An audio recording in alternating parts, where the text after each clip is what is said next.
Magandang araw po ulit sa ating lahat.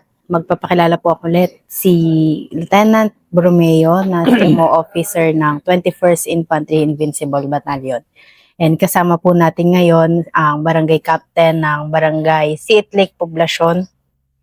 Papakilala po siya mamaya. And ngayon, ikukwenta lang po namin yung patuloy na partnership, pagtutulungan ng Barangay Local Government Unit at ng Philippine Army para tuloy-tuloy na matamasa ng bawat isa yung kapayapaan na ini-enjoy natin sa ngayon. So, kwento po namin yung mga programa na sama-sama po namin na ipinapatupad kasama ng community at sa panguna ng ating barangay captain. So, isa doon yung Army Literacy Patrol System na hindi natin mapagtatanggupayan kung walang tulong ng barangay local government unit. So, Barrio, ikwento naman natin sa kanila yung kung paano nyo kami natutulungan dyan sa programa nating Army Literacy Patrol System. Magandang tanghali po. Ako po si Amer Ali Agga, ang barangay captain dito sa Siit Lake Poblacion. Ang nagagawa po namin dito sa pati yung mga AFP na tropa natin, kagaya ng mga ALS, pati yung cleanup drive. So dito, gaya ng ALS, dito marami tayong natutulungan na gaya ng mga gustong magbasa na hindi nakapag-aral. So madali po sa kanila yon. Pati na rin yung mga bata, yung mga nakapag-stop na tapos matagal silang hindi nakapag-aral. So, gustong bumalik ulit. Opo, gusto silang bumalik para mag-aral. So, yung mga iba, qualified silang mag-college. Yung iba nagtatrabaho naman.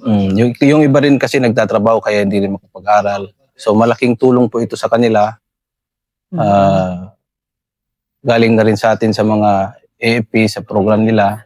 So, maganda po itong ganitong program. Opo, dahil bilang sila ang mga nakakakilala sa mga tao dito sa barangay, kanila po kami lumalapit para makapagkuha kami ng listahan ng mga estudyante na gusto ngang makapag-aral ulit. So, sa kanila, sila yung mag-iengganyo sa mga tao, kung sino man yung mga gusto. Sila yung magbibigay sa amin ng pangalan. Tsaka yung mga tulong na kailangan sa pag-aaral ng mga estudyante. Isa pa pong mga pagtutulungan namin yung mga clean-up drives, tree planting. So, kwento mo naman po sa kanila yung gaya po ng clean-up drives naman, ginagawa po namin to once a week, every Friday. So along the road, the highway lang kami para mapanatiling malinis yung lugar natin. So yun po yung sa tulong po nila. So hindi po kami nahihirapan para mapanatiling malinis ang ating kapaligiran. Kasama din po dyan yung mga tree planting. Opo. Nakaraan dito sa Barangay Su, mangrove planting naman. So, ayun, hindi lang po kami mismo, kundi sila din kasama ang community, ang MDRRMO, yan sila mayor. Sino ma'am? Opo, nandun po kami. Sa environment, katulad nito, ganda-ganda ng Lake Siit. Ito yung heart-shaped lake, di ba? Yes, po. Sa barangay po ba ito ka? Opo. So, parang ganda. Ano ba kayo dito? Anong ginagawa?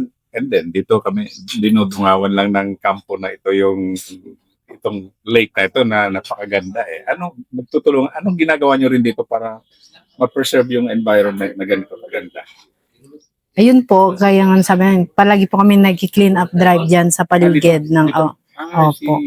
Then, Bali yung kabila nito, sir, hawak ng seat, higad.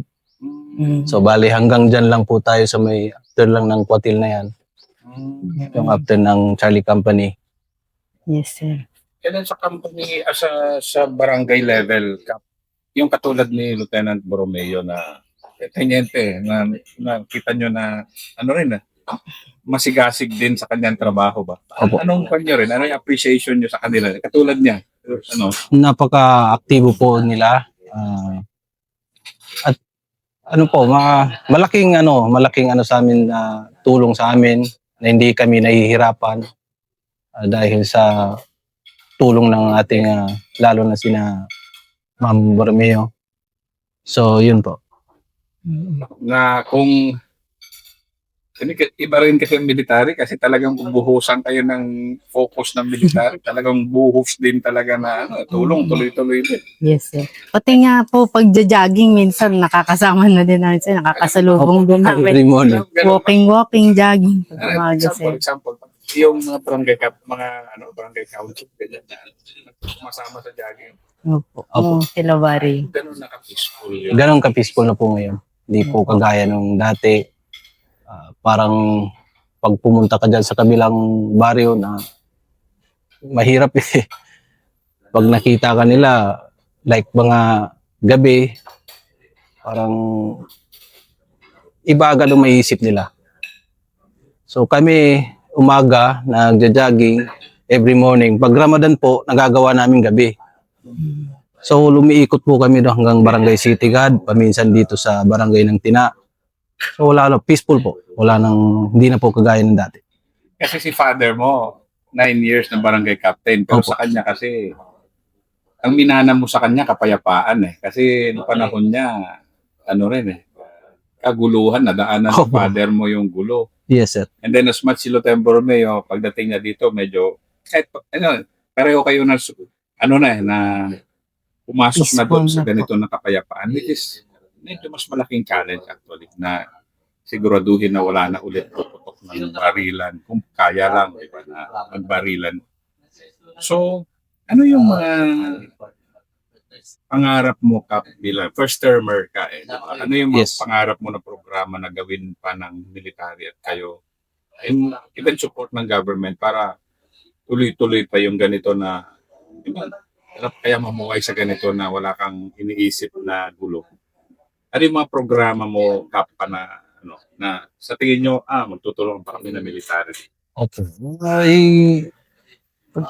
Ipagpapatuloy po namin, lalo na itong cleanup drive. Maganda po talaga itong sa kapaligiran natin. Kailangan mapanitiling malinis. Para na rin yun sa kinabukasan ng ating mga kabataan na malayo sila sa mga sakit. Pangalawa, pati yung ALS. Last year, meron naman, ma'am, di ba? Meron na rin graduate sa amin last year. 74. So, mga 70 years old, may mga 60. So, yun po. Pagpapatuloy po namin. At humihingi kami ng suporta ulit sa ating AFP sa 21st ng dito sa Panamaw. Tuloy-tuloy lang. Sa iyo naman, Itch, kumusta naman ang iyong, kasi kayo ang barangay level, yung talagang kausap mo, very talaga kayo, sa level ng barangay kayo, talaga, nakikinetwork, Yes, municipal. Ano naman yung mo ngayon na pangarap mo na, ay sana siya, kaya masaya magsilbi eh. Yes, And sir. then, ano naman yung pangarap mo na partnership na, para matuloy-tuloy din yung magandang partnership? Opo, sir. Sa ngayon, sir, yung after ng ALS, yung i-launch ulit sana namin yung Youth Leadership Summit naman po. Na active Wala naman pa dito dati. nun, di ba? Opo.